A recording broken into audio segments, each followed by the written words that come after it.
You did not come this far just to feel unfulfilled. Midlife disruptions are invitations for you to stop pushing through, to stop performing, and start aligning with what actually feels right, with what you actually want. Welcome back to another episode of Menopause Moguls with yours truly, Dr. Joyelle. I want to talk to you all about purpose after pause. Purpose after pause. This season, this midlife season, it is not an ending of what, people like to portray it to be. It's not an ending. It's a recalibration. It is reinvention. It is an invitation for us to move differently. And I wanted to talk about this because this came up for me. I was in therapy a couple of days ago, and we were talking about the event, and my therapist required me to kind of look back to where I started from. And this made me think about part of my story, which I don't think I've shared with you all, of how, I went from the OBGYN working in the office full time to now the menopause mogul, the menopause and midlife wellness strategist and coach, entrepreneur.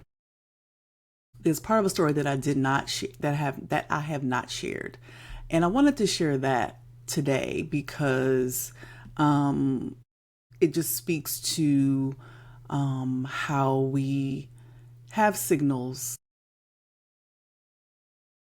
long before we may start to make the small changes and courageous choices towards what we are being called to do. So I was, working full time in practice. I went to the office one day. I remember feeling unfulfilled. I remember feeling like, oh, it's another day in the office. It just didn't feel good anymore to go in. And even though I loved my patients, right? But something just didn't feel right. It felt off in my body. And I remember feeling just sad. By this time I got the 3 kids, I'm in my 40s, and I don't particularly remember a whole lot of symptoms. I think by then I was kind of managing my symptoms okay. But something still felt off with, in my body, and just, working, I felt like I've gotten to this point in my career, and I'm not feeling like, is this it? Is this how it's going to be? And there was one day when one of my colleagues, who's also my bestie, a Black woman, who came up to me that day. She's like, she called me JB. JB, let me speak to you for a second. She pulled me aside, in between patients. And she was like, you don't look happy. And this is actually not even in between patients. It's actually during lunchtime. We always, when we work in the office together, we always, make it a point for us to eat lunch together. And during that lunchtime, she was like, JB, you don't look happy. And in that moment, tears started rolling down my face. And I had to admit, not only to her, but to myself, that, yeah, I'm not happy. Because even though I was feeling the way I was feeling off, feeling sad, feeling unfulfilled, I was pushing through and, basically pretended that I was fine. And, maybe this is just a moment. Maybe this is just, I'm just in a funk for whatever reason, and it'll pass. But in that moment, I felt safe enough to tell her that, yeah, I'm not happy. And again, at the same time, I'm admitting that and having that honest moment with myself, right? And, she's like, okay, like, what, so what do you look like like there's something else. And at the same time, I was also feeling like being called to do something different outside of the office, but I did not know what that was. I didn't know what that looked like. So part of me also didn't want to admit that I wasn't happy or fulfilled in my career at that point, because I'm like, what else am I going to do? And I'm getting this lovely paycheck, here in the here in the office in this practice. I'm a partner in the practice. Um, I got a family that I'm supporting. Obviously, I'm also married. My husband is also a physician, so yes, he can take care of the bills too. But I wanted to give my contribution, so I'm like, okay, what if I left? What am I supposed to do? Like, I didn't know what that looked like. So part of me was also scared to even think about the possibilities outside of practice. Also, I what I thought my purpose was for me to just stay in this practice until I retire. And honestly, that will, as physicians, that what we're basically kind of brainwashed to do. Like, you go find a practice that you like, and many of us stay in that practice for years and years and years until we retire, and that's just the way it is. So thinking outside of that box was also very scary, and the uncertainty of it all. So there was a lot of emotions, but for her to see me and say that, and then for me to then now have that honest conversation with myself, like, yeah, I'm not happy. And yeah, there is something else I'm supposed to be doing, but I don't know exactly what that is. And she just encouraged me to, kind of explore what that may look like. And also let me know that it's okay. It's okay if you decided to do something different, to do something outside of the practice. So it was a lot of emotions that day, which I appreciated her for. But I had to gather myself before I started seeing afternoon patients. But after, the day was over, I went home and just did more exploring, in my brain, and journaling, and, kind of talking to God and figuring out, okay, God, what else am I supposed to be doing? Also having a conversation with my husband, with these feelings, and, telling him about the conversation I had with my friend in the office, realizing that, yeah, there is something, that I can be doing, but I don't know what that is. But I felt more comfortable about exploring that and figuring out, kind of soul searching and figuring out what that is.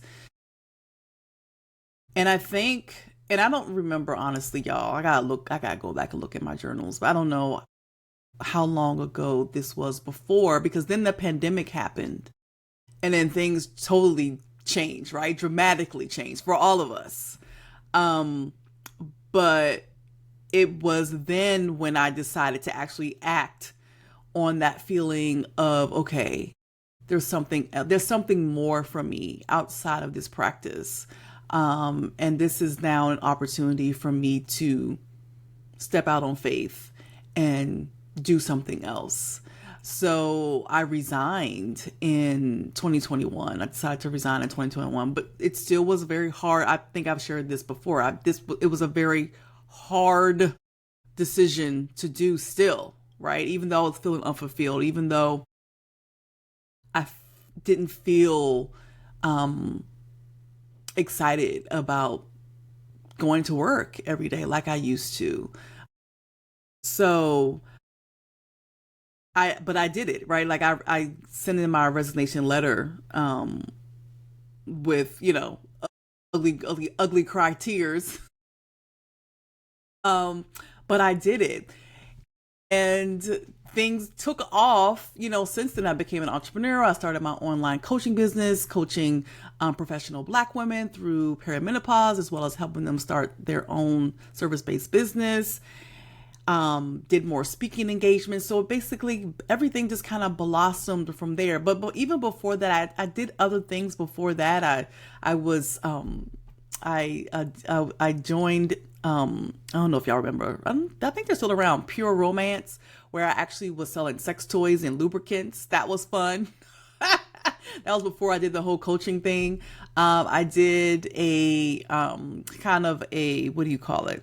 My mind's blanking me, but basically was also selling like protein shakes, kind of a healthy start brand that I was working with or whatever. So I did some things before I got to coaching and before I became the Menopause Mogul, right?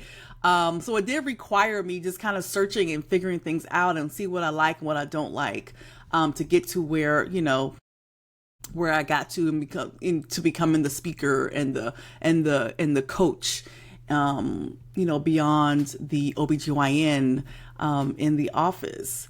So just kind of thinking back to all of that, I realized that purpose requires honesty, right? We really have to have honest conversations with ourselves.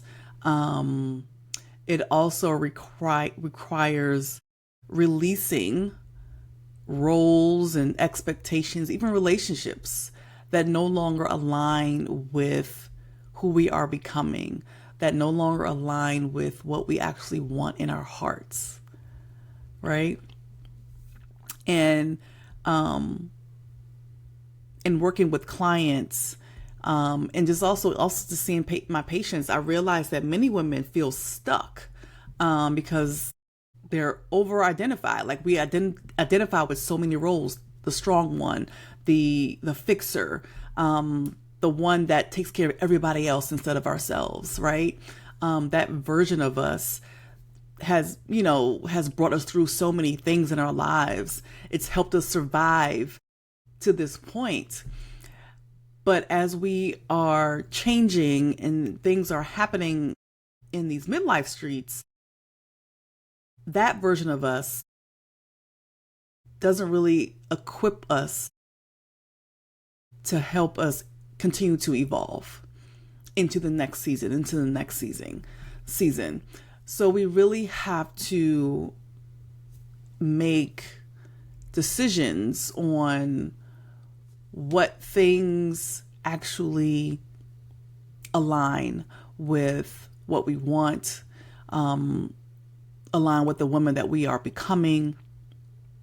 And again, it requires taking sometimes big steps, or small steps that feel very scary, that can be filled with a lot of uncertainty, but required for us to really get to the next best version of ourselves as we are moving through the different transitions of midlife. So it requires a lot of ourselves just checking in, with ourselves, before saying yes to certain things. It also requires us choosing ourselves first, right? That definitely came into play with myself, where I had to really choose myself. Like, in my decision of even resigning, I was thinking about my patients. I was thinking about, other people thinking like, oh, you're not a doctor anymore if you leave clinical practice. Like, I was thinking about all these other things instead of really just thinking about what I want and what I need in that season of my life.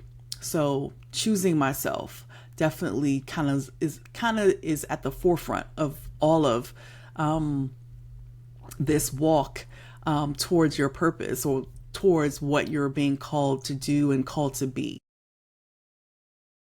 So alignment is not having it all figured out when you decide like everything's figured out and I'm just going to do this. It just really requires you not abandoning yourself in the process, which a lot of us have done through a large part of our lives, as we're taking care of children, as we're taking care of aging parents, we're taking care of our patients, taking care of our clients, and all the things. So,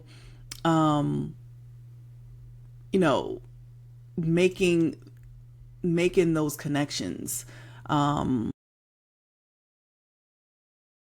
is what kind of got me through to essentially where I am today, which is why I want to create a space for other women to figure it out, to get to a point where they can have clarity when it comes to their purpose. Because I know that you can be pulled to do something else, even outside the career, this big career that you just built, right?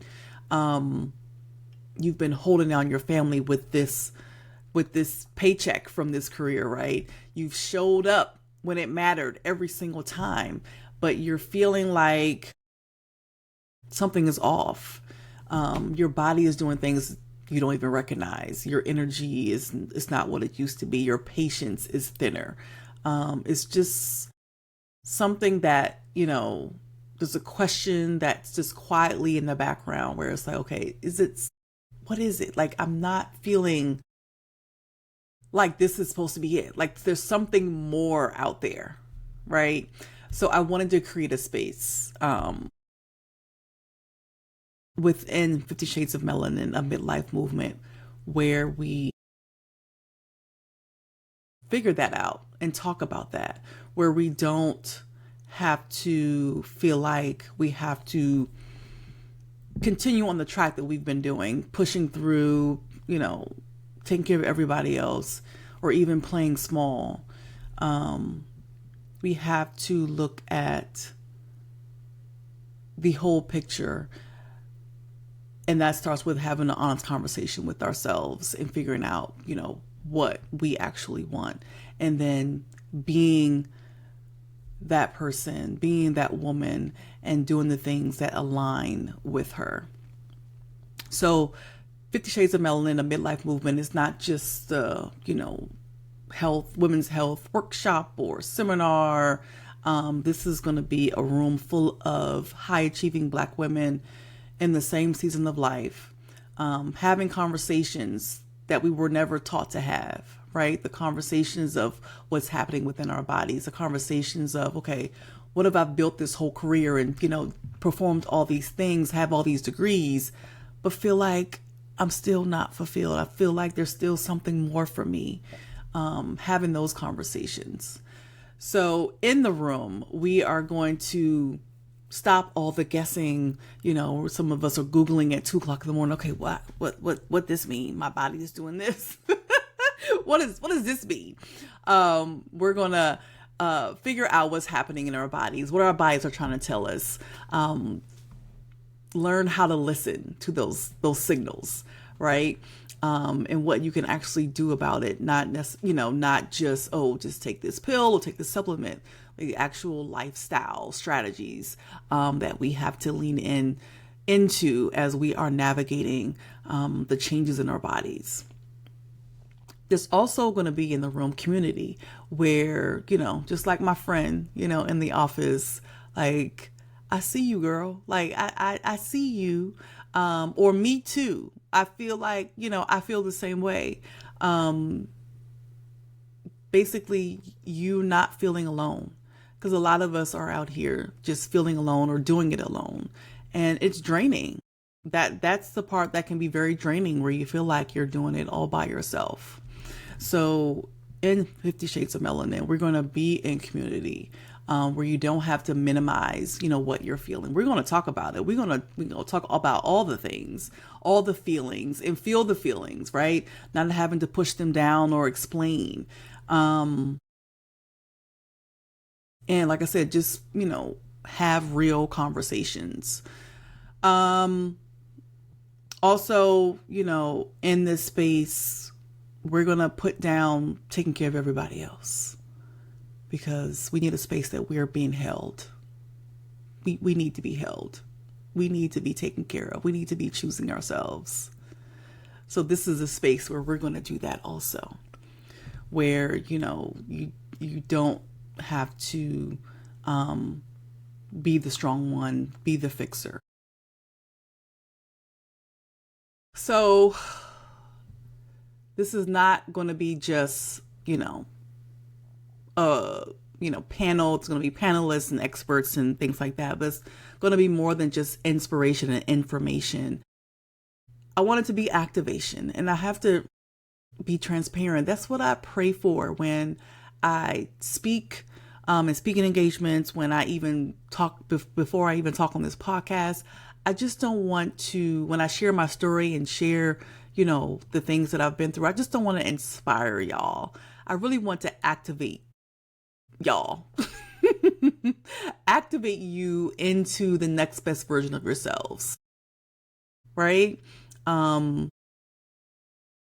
Give you actionable steps where you can do the things that you need to do in order to feel fulfilled, in order to feel like things are aligning with what you actually want. So you're going to leave the room with more clarity about your next steps. You're going to leave the room with even confidence to make a decision to make those steps, right? Just, a small, it doesn't have to be huge steps, very small steps. Whatever those steps may be, we'll talk about it. We'll figure it out. This is also going to be permission for you to move differently. When it comes to your health, when it comes to your wellness, when it comes to your purpose, and move in a way that you don't have to apologize for. Move in a way that, again, aligns with you, what you want, aligns with your peace, aligns with you creating joy in your life. This is what this room is for. So this is not something that's, optional for you, right? Because pushing through is no longer working. Pushing through is making you exhausted. Guessing, just random guessing and doing it alone is costing you a lot. This version of you has built a career thus far, right? Has built a whole life for yourselves. But she is evolving, and she will continue to evolve. And if you don't give yourself enough space to allow those shifts, to allow those changes, to embody those changes, you won't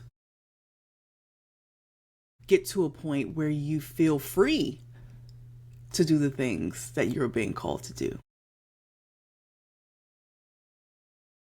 So 50 Shades of Melanin, a midlife movement, is the room for you. If you are a high achieving Black woman in midlife who's just feeling off, and you may not fully, you can't really explain it. You just don't feel like this is where you're supposed to be. Or you're feeling like there's something more. I just don't know what that is. You need to be in the room. You need to be in the room if you're just tired of either being even dismissed when you're talking about what's going on within your body, or you've been told, oh, it's just stress, or it's just aging, you're just getting old, girl. Like, no, it's more than that. You need to be in the room if you need just more clarity, if you need a reset, if you need just to connect with your inner self, you need to be in the room. So this is your invitation. 50 Shades of Melanin, a midlife movement. Because there's certainly purpose after the pause. You just have to, again, have an honest conversation with yourself and give yourself the space to access it. And having a seat in the room will give you some of that space. So the discounted tickets, the early bird tickets, will go, basically the sale ends April 30th. So y'all just got, look at this podcast episode will drop, I think, a couple days before, or maybe a day before. I don't know. Maybe I'll drop it sooner so you'll have couple more days to think about it. But yeah, it'll end April 30th. That discount, the early bird tickets sales will end April 30th. Then the prices will go up. All right, don't tell me. Don't tell me I ain't tell y'all. The price goes up on May 1st. So don't miss the opportunity to get those early bird tickets. All right. So if this resonates with you, you saw yourself somewhere in that story or in that, get your ticket. Or if you know someone who may also can relate, share it with her.